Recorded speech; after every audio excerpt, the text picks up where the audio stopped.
Assalamualaikum warahmatullahi wabarakatuh. Bismillahirrahmanirrahim. Alhamdulillahi wa kafa. Wassalatu wassalamu ala rasulihil mustafa wa ala alihi wa sahbihi wa manihtada. Amma ba'du. Yang terhorbat Dewan Juri Lomba Dai Daiyah IPP BMM 2021 serta teman-teman yang saya cintai dan saya banggakan. Saudara sebangsa setanah air yang dirahmati Allah, seperti yang kita ketahui, yang kita rasakan, bahwa semua umat di dunia, khususnya umat Islam sedang dilanda musibah. Pandemi COVID-19 benar-benar merubah kita di semua aspek manapun.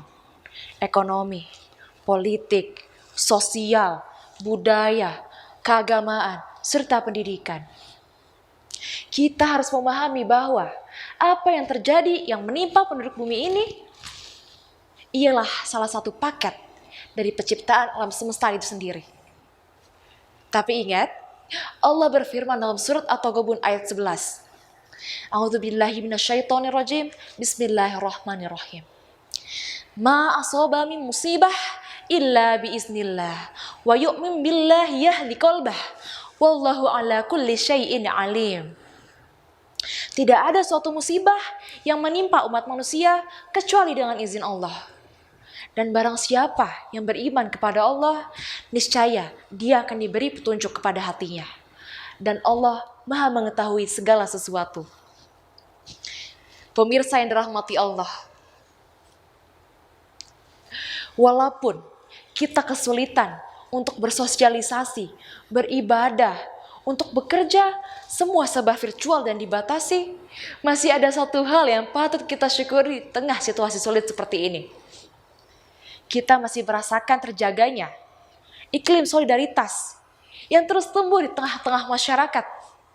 Kita masih merasakan terjaganya kerukunan, kebersamaan, sikap saling membantu, gotong royong.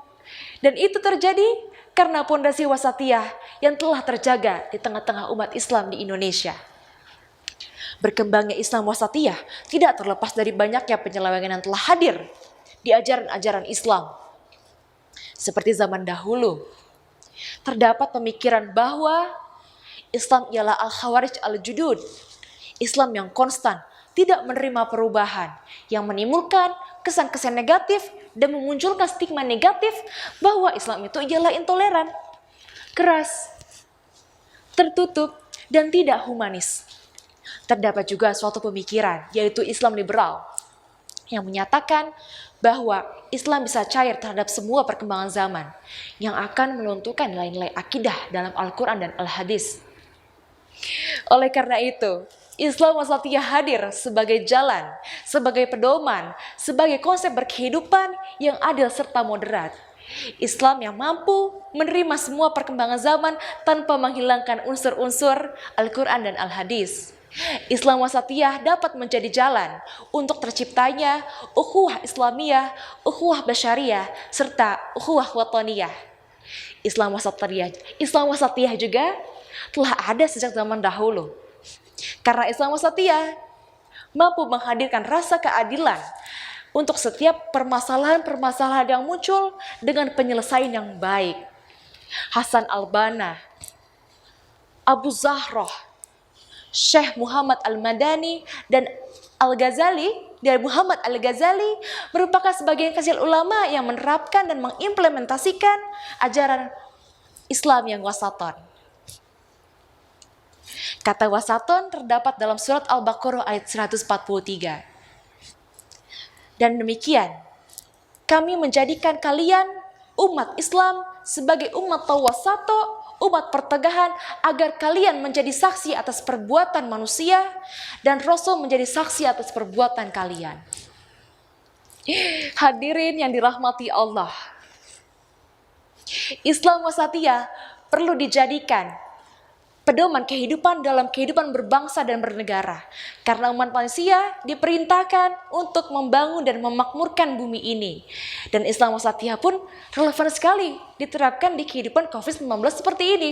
Tidak hanya dalam akidah, tapi juga dalam muamalah, ibadah, serta akhlak kita. Kita perlu mewujudkan Islam wasatiyah di negeri kita tercinta ini. Karena mengingat bangsa Indonesia ialah bangsa yang majemuk. Bangsa yang terdiri dari banyaknya suku, agama, serta budaya. Dan Islam wasatiyah pun sangat relevan diterapkan di kehidupan bangsa Indonesia yang majemuk seperti ini. Sebagai anak bangsa, kita sudah patutnya, seperlunya merawat dan mencintai dan membangun negeri ini untuk generasi yang akan datang. Generasi penerus yang akan memperjuangkan bangsa ini yang tidak akan diperjuangkan oleh anak-anak bangsa lainnya. Bangsa Indonesia, bangsa kita, bangsa Pertiwi yang terpatri, cinta kita di hati. Sampailah pada kita di sebuah kesimpulan bahwa Islam wasatiyah bukan hanya dijadikan aturan atau kaidah untuk mengganti posisi Al-Quran dan As-Sunnah. Karena sudah sejatinya, sudah mutlak. Al-Quran dan Al-Hadis itu strata tertinggi dalam pedoman umat Islam. Hidup berdampingan sesuai zaman tanpa menghilangkan nilai akidah yang terkandung dalam Al-Quran dan Al-Hadis. Dengan demikian, saya cukupkan untuk sedikit tausiah ini. Mohon maaf bila banyak kesalahan. Cinta datang, hati pun goyah. Sepanjang waktu selalu terpikirkan. Mari wujudkan Islam wasatiyah dengan nilai-nilai kebaikan. Wabillahi taufiq wal hidayah. Wassalamualaikum warahmatullahi wabarakatuh.